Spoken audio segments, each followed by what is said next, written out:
In the spring of 2026, the standard political rally was replaced by something far stranger: animatronic robots rolling through crowds and smoking voting machines.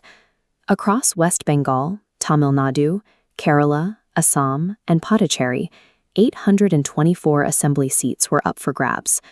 On paper, it was a standard election cycle, but the tactics on the ground suggest a political class in a state of total panic.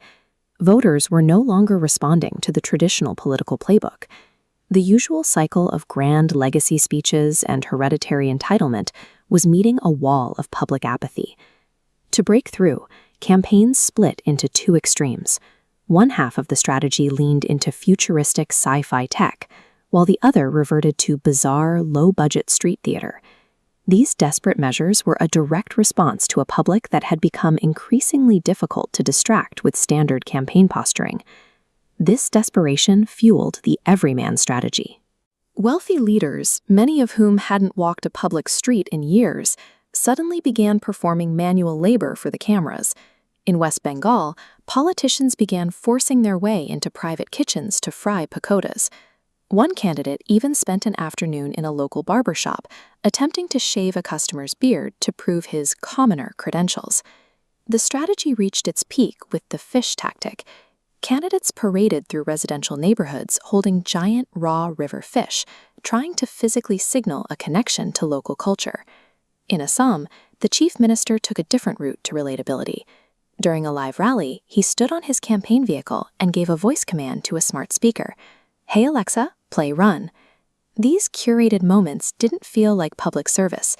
They looked like a ruling class struggling to mimic the lives of the people they were trying to lead. While some leaders were frying pakodas, others in Tamil Nadu and Kerala were turning their campaigns into something out of a sci-fi novel. The TVK party deployed physical robots draped in party colors to conduct street-level campaigning, replacing human volunteers with programmable machines. This tech allowed for a strange disparity in effort. While veteran incumbents spent 800 minutes delivering live speeches, new challengers relied on AI voice clones and 3D holograms, physically speaking to the public for only 35 minutes of the entire campaign. In Kerala, the technology turned aggressive. Specialized IT war rooms used AI to generate deepfake videos, flooding social networks with manufactured content designed to damage the reputation of political opponents. These campaigns use technology to create a sense of presence without the candidates ever having to actually engage with a voter's questions.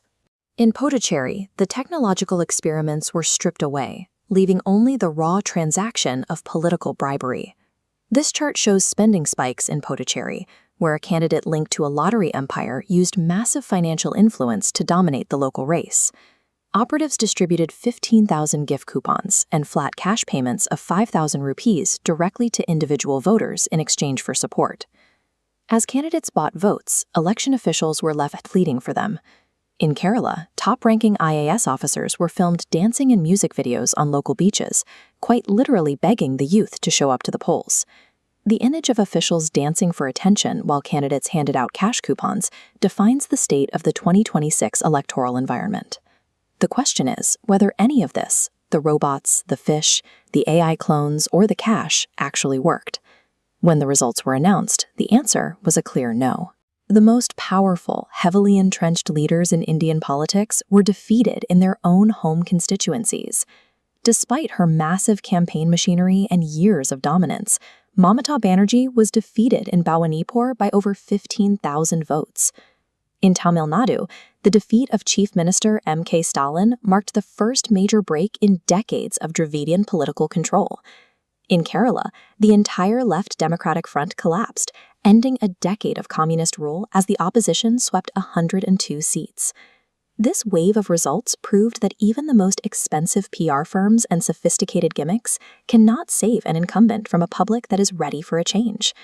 The people who actually won these seats weren't the ones with the robots or the deepfakes. Instead, they were almost exclusively ordinary citizens. The new assembly members for 2026 include an auto driver of 15 years, along with the son of a personal driver, and an activist who won his seat while campaigning from a jail cell.